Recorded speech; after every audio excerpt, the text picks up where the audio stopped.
Jalousie dans le couple amoureux. 5 signes pour en guérir. Bonjour à tous et bienvenue sur cette nouvelle vidéo. Je m'appelle Soraya, je suis coach professionnel certifié et j'ai tenu à me spécialiser en jalousie. Avant de commencer cette vidéo, je vous invite à vous abonner à ma chaîne juste en dessous de la description afin de recevoir les notifications dès que je posterai une nouvelle vidéo. Je vous retrouve juste après ça.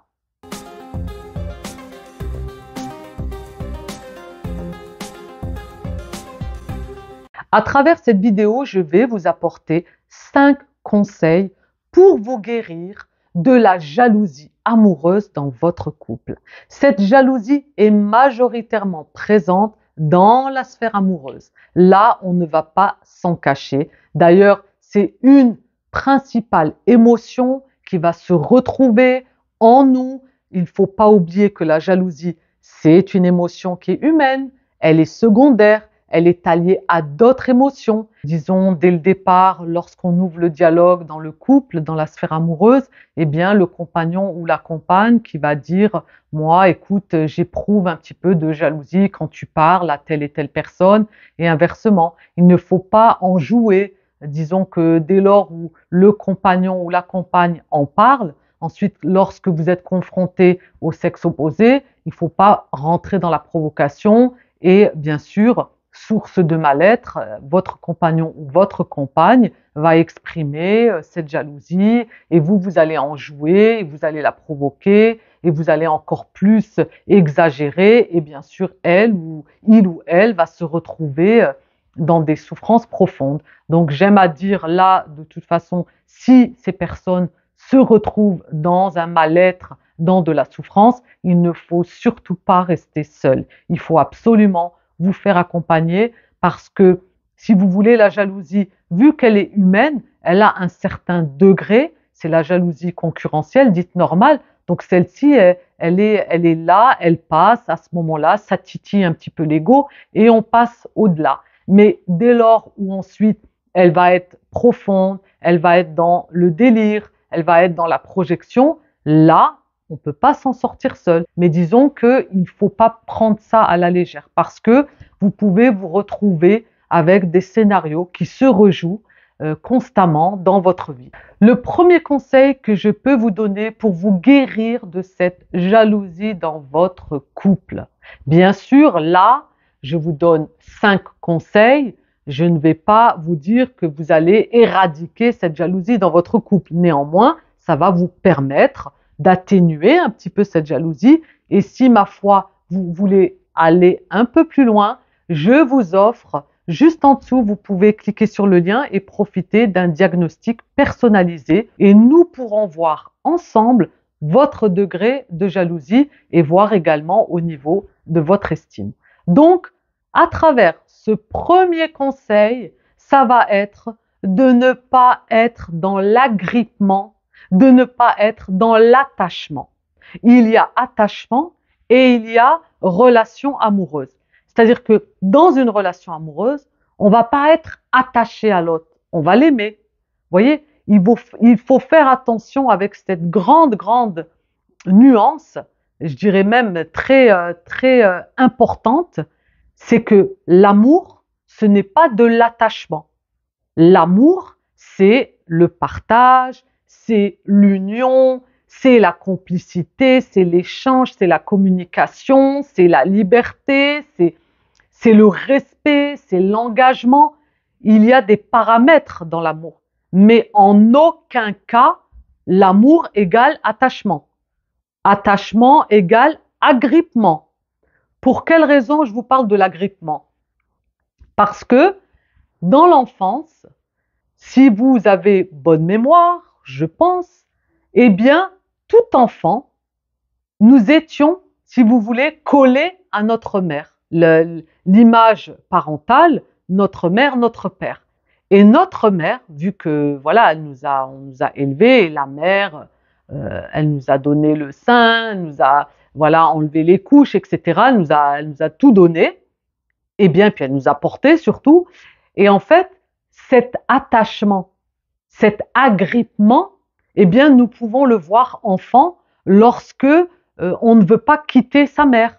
Vous voyez bien le réflexe d'un enfant, c'est que quand on va aller vers lui, on veut l'embrasser ou lui donner une marque d'attention. Qu'est-ce qu'il va faire? Il va immédiatement courir, vite se cacher derrière sa maman, s'agripper à elle. Vous voyez? Donc cet agrippement-là, il provient de notre enfance. Et ensuite, avec l'éducation, mais là je vais pas aller dans les profondeurs. Disons que, en gros, c'est juste pour attirer votre attention sur la notion d'attachement et d'agrippement. Donc, on est comme ça, c'est, si vous voulez, inconscient, puisque nous l'avons vécu étant enfant. Et malheureusement, à l'âge adulte, parfois, il peut se rejouer dans les relations amoureuses et on va avoir cette tendance à être agrippé, à être attaché au compagnon ou à la compagne. Donc, il faut faire attention. Donc, le premier conseil que je peux vous donner, c'est qu'il ne faut pas s'agripper et surtout pas également s'attacher. Il faut aimer, tout simplement, aimer votre partenaire avec l'amour, le grand A, dans l'union, dans le respect, tout ce que je viens de vous citer. Mais surtout, ne pas s'agripper, ne pas être attaché, parce que dans l'absolu, vous verrez que la relation sera vouée à l'échec. C'est indéniable. Quand on est agrippé, quand on est attaché, on étouffe la relation. C'est plus vivable pour le partenaire ou la partenaire. Donc, soyez attentifs à ce conseil. Le deuxième conseil, ça va être de communiquer sainement. C'est-à-dire que vous allez poser un cadre dans votre relation amoureuse et non pas, en aucun cas, le tu qui tue, le tu accusateur, c'est-à-dire oui mais toi tu as fait ça, tu me rends comme si, tu as fait ci, tu. Non, quand vous allez communiquer sainement, vous allez utiliser le je. Je ressens quand tu es dans cet état. Je ressens ou j'ai l'impression de quand tu me regardes différemment, etc. Vous posez le cadre, vous communiquez avec le je et non pas le tu qui est accusateur. C'est très important pour avoir une relation beaucoup plus épanouissante.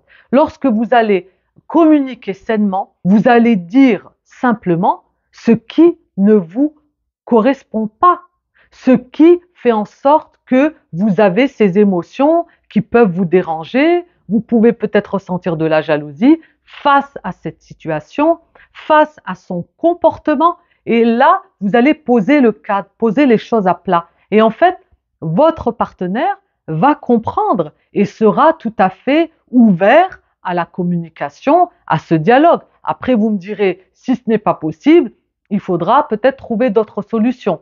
Et bien sûr, si vous ouvrez le dialogue et ne mettez pas l'accent accusateur sur le partenaire, vous allez pouvoir échanger avec bienveillance, avec respect, avec compréhension et dialogue. Donc, en aucun cas, vous allez plutôt rentrer dans la confrontation, dans les reproches, dans le côté, voyez, toxique, négatif, insulte, injure, et puis finalement la communication, eh bien, elle est complètement chaotique, hein, il y a aucun dialogue possible. Donc là, on est véritablement dans une relation qui est toxique, hein, c'est pas supportable si l'autre crie en même temps, l'autre parle en même temps, vous ne vous entendez pas, eh bien là, il faudra faire appel à une personne tierce pour qu'elle puisse établir le dialogue et faire entendre chacun de votre côté de manière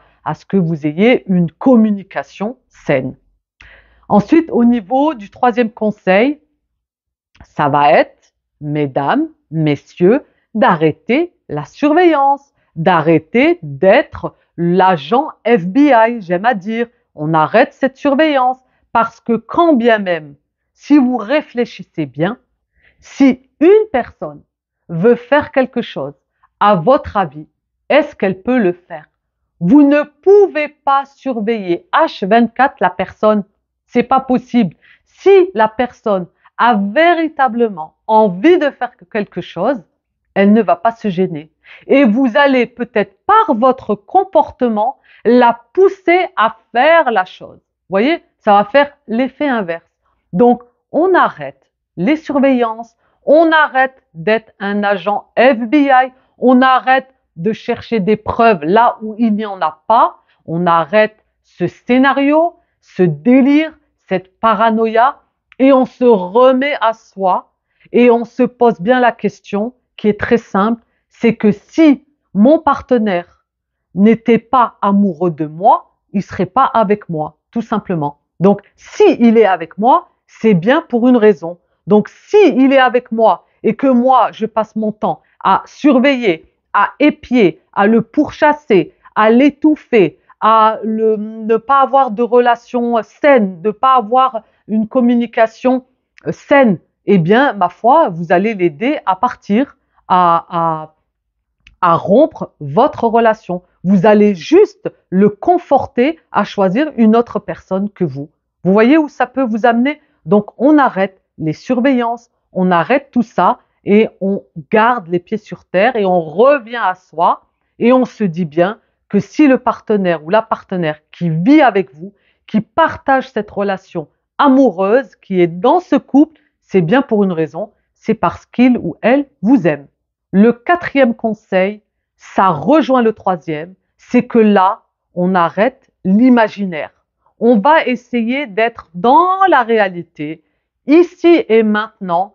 Qu'est-ce que je fais avec mon ou ma partenaire? Qu'est-ce que je fais aujourd'hui avec tout ça? Est-ce que je reste dans ma paranoïa, dans mes scénarios, dans mes films qui m'empêchent de vivre au présent cette relation d'amour? Ou alors, il faut trouver une solution absolument pour vous en sortir. Parce que vous comprenez bien que si vous n'êtes pas dans la réalité ici et maintenant, aujourd'hui, eh bien, votre relation sera vouée à l'échec. J'accompagne des personnes dans la sphère amoureuse, notamment quand on parle de jalousie, eh bien, je peux vous dire que les personnes que j'ai accompagnées sont venues à moi parce qu'ils ont terminé des relations dues à leur jalousie. Et aujourd'hui, ils ne souhaitent plus reproduire ces mêmes schémas, ces mêmes scénarios dans les relations amoureuses. Donc, si vous regardez cette vidéo, je sais qu'aujourd'hui, c'est très difficile, ce n'est pas évident. Mais disons que si vous êtes dans une relation amoureuse aujourd'hui et que vous voulez vous en sortir, appliquez ces 5 conseils. Arrêtez cet imaginaire qui n'a pas de sens. Cet imaginaire, c'est votre film. Vous l'avez construit de toutes pièces. C'est vous qui êtes l'actrice dans le film et vous vous servez de votre partenaire pour jouer le second rôle dans votre film. Et vous alimentez, vous nourrissez cette jalousie avec votre compagnon, votre compagne. Et si vous regardez bien, à un moment donné, il arrêtera de jouer dans ce film et il vous laissera tomber. Voilà, il faut être clair et il faut être parfois même lucide. Si vous continuez à être dans votre imaginaire avec cette jalousie qui n'a pas lieu d'être, qui vous appartient, là on est dans la projection, la délirante, donc en aucun cas votre compagnon, votre partenaire est responsable de cette jalousie. Vous la nourrissez, vous l'alimentez, lui il n'a rien demandé. Elle ou lui bien sûr n'a rien demandé. Donc attention à ce 4e conseil au sujet de cet imaginaire que vous vous montez de toutes pièces. Et enfin, le 5e conseil, ça va être de créer de la nouveauté. Créer de la nouveauté dans votre couple. Proposez une sortie, quelque chose que vous ne faites pas d'habitude, pour vous retrouver en tête à tête, pour pouvoir parler sainement, pour pouvoir profiter de cette complicité, de cet amour qui est présent. Et arrêtez de vous polluer avec cette jalousie qui n'a pas lieu d'être. Voyez? Donc j'attire votre attention sur le 5e conseil. Il est très important de créer de la nouveauté dans le couple. Vous n'avez pas l'habitude, je donne un exemple vraiment très bateau, même si ça vous paraît peut-être invraisemblable, mais j'ai accompagné une personne qui, par exemple, n'a jamais été au cinéma avec son partenaire. Voyez? Donc ça peut arriver. Donc créer de la nouveauté, c'est quelque chose de fondamental, de très important pour pimenter la relation, pour la nourrir, pour la mettre au goût du jour, pour de nouvelles choses, de nouvelles expériences, de nouveaux échanges, un nouveau cadre. On sort de l'environnement et on se retrouve en tête à partager ce moment précieux, ce moment important, ce moment charnel, ce moment amoureux. Donc, n'hésitez pas à créer de la nouveauté pour redynamiser votre relation de couple et cesser de rentrer dans cette jalousie maladive, polluante, étouffante, imaginaire qui n'a pas lieu d'être. D'ailleurs, n'hésitez pas à profiter en cliquant sur le lien juste en dessous. Je vous offre une vidéo privée que je n'ai jamais postée sur YouTube où je vous donne 3 secrets de jalousie accompagnés d'un e-book au sujet de la jalousie. Donc, n'hésitez pas à en profiter. Pour ma part, c'est toujours un plaisir de partager mon expérience avec vous. Je vous invite à vous abonner à ma chaîne si ce n'est pas encore fait, à mettre un petit pouce bleu si vous avez aimé cette vidéo. Bien sûr, j'espère qu'elle aura pu vous apporter des éclaircissements sur votre relation amoureuse. Profitez pleinement de cet amour qui est enveloppé dans votre couple et cessez cette jalousie qui n'a pas lieu d'être. Je vous dis à très vite pour de prochaines aventures en vidéo et n'oubliez pas que la clé est en vous. Bye!